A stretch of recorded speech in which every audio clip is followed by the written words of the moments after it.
Hi friends, ఎలా ఉన్నారు? అందరూ బాగున్నారా? ఈ రోజు కువైట్లోని ముఖ్యమైన అప్డేట్స్ గురించి తెలుసుకుందాం. వీడియోలోకి వెళ్లే ముందు మన వీడియోస్ చాలా మంది చూస్తున్నారు కానీ ప్లీజ్ లైక్ చేయండి. చాలా మంది లైక్ చేయడం లేదు. మీరు కొద్దిగా లైక్ చేశారంటే మన వీడియో ఇంకా 10 మంది చూసే అవకాశం ఉంటుంది. యూట్యూబ్ ఆటోమేటిక్ గా మన వీడియోని వైరల్ చేస్తుంది, అందరూ చూసే అవకాశం ఉంటుంది.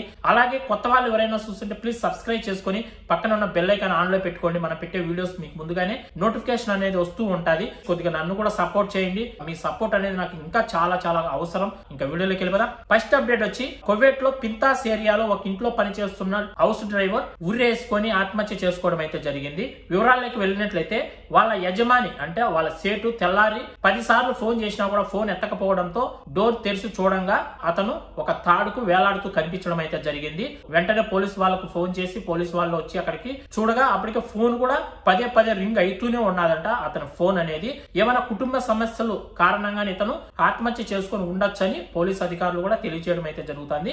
ఇంతకు ఏం జరిగిందో ఏమో ఎవరికి తెలియదు కానీ ఒక డ్రైవర్ అయితే ఆత్మహత్య చేసుకుని చనిపోవడం అయితే జరిగింది, ఉరి వేసుకొని. చాలా మంది మనం గల్ఫ్ కు వచ్చి ఎన్నో కష్టాలు పడుతూ ఉంటాం. మన పైన ఆధారపడి మన ఇంటి దగ్గర మన కుటుంబం ఎన్నో ఆశలతో ఎదురు చూస్తూ ఉంటారు. నెల వచ్చేసరికి మనం ఇక్కడ ఎంతో కష్టపడి డబ్బు సంపాదించి ₹1 ఇంటికి పంపిస్తేనే మన కుటుంబం సంతోషంగా 3 పూట్ల తింటూ ఎలాంటి ఇబ్బందులు లేకుండా మన కుటుంబాన్ని బాగా పోషించుకుంటున్నాం. మనం ఇక్కడ ఉండి మనకి ఎన్ని కష్టాలు వచ్చినా ఎన్ని ఇబ్బందులు వచ్చినా కూడా ఆ ఇబ్బందుల నుంచి ఎలా బయటపడాలి ఆలోచించాలి. కానీ సూసైడ్ చేసుకోవడం ఇలాంటివి ఎవరు కూడా చేయొద్దండి. ఏదైనా చిన్న చిన్న ఇష్యూస్ వస్తూ ఉంటాయి, గలాట్లు అనేది ఫ్యామిలీ అనగా జరుగుతూ ఉంటాయి. అవి కలకాలం అయితే ఉండవు. కొన్ని రోజులకు అందరూ కలుసుకునేస్తారు. ఉరేసుకొని ఆత్మహత్య చేసుకున్నారని మాత్రం న్యూస్ అయితే బయటకు వచ్చింది. పింతాస్ ఏరియాలో ఏం జరిగిందో, ఇంతకు కువైట్ వాళ్ళ ప్రాబ్లం వల్ల చనిపోయాడా, కుటుంబ సమస్యల వల్ల అతను చనిపోయాడా, ఉరేసుకొని ఏంటి అనేది అయితే ముందు ముందు తెలుస్తుంది. ఇంకా రెండో అప్డేట్ వచ్చి కువైట్ లో ట్రాఫిక్ విభాగం వాళ్ళు ఒకే వారంలో 58,000 ఉల్లంఘనలు మరియు 29 అరెస్టులు జారీ చేయడం అయితే జరిగింది.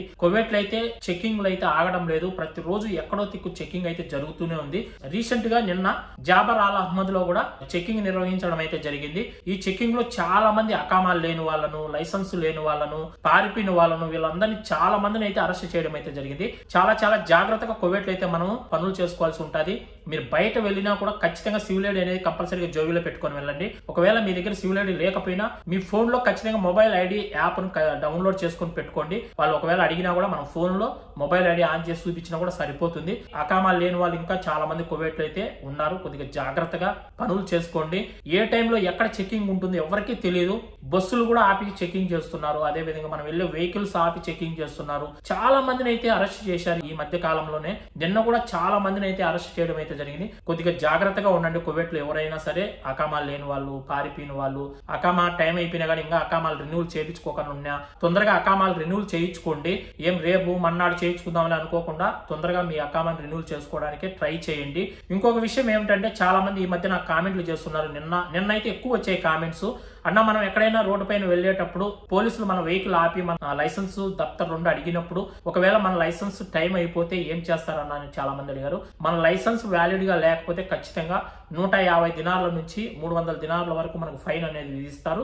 దాంతో పాటు 2 నెలలు జైలు శిక్ష కూడా విధించే అవకాశం అయితే ఉంటుంది. కొద్దిగా జాగ్రత్తగా ఉండండి. ఒకవేళ దప్తర్ టైం అయిపోతే, దప్తర్ అంటే ఏంది, మన బండి పేపర్స్, మన బండి ఆర్సీ టైం అయిపోతే ఒకవేళ పోలీసు వాళ్ళు ఆపినా కూడా దప్తర్ టైం అయిపోయిందంటే ఆ బండి పైన ఫైన్ వేస్తారు.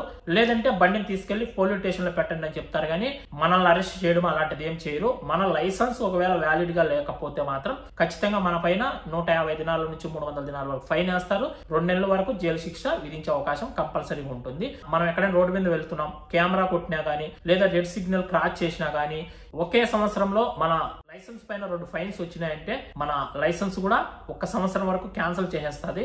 మళ్ళీ మనం లైసెన్స్ తెచ్చుకోవాలంటే 1 సంవత్సరం తర్వాతే మళ్ళీ మనం అప్లై చేసుకోవాల్సి ఉంటుంది. కువైట్ వాళ్ళు అనుకుంటే మధ్యలో వాస్తా అంటే ఏంటి, రికమెండేషన్ పెట్టైనా లైసెన్స్ అయితే తెచ్చేస్తారు. ఏం ప్రాబ్లం ఉండదు. సొంతంగా కార్లు పెట్టుకొని డ్యూటీలు చేసుకునే వాళ్ళకైతే కొద్దిగా ఇబ్బంది ఉంటుంది. ఒకే సంవత్సరంలో 2 ఫైన్లు రాకుండా చూసుకోండి, 2 జరిమానాలు అనేటివి రాకుండా చూసుకోండి. ఒకవేళ జరిమానాలు 2 గానీ వచ్చాయంటే ఖచ్చితంగా మన లైసెన్స్ అనేది 1 సంవత్సరం క్యాన్సిల్ చేసేస్తారు. ఇవి ఫ్రెండ్స్ కువైట్ లోని ముఖ్యమైన అప్డేట్స్.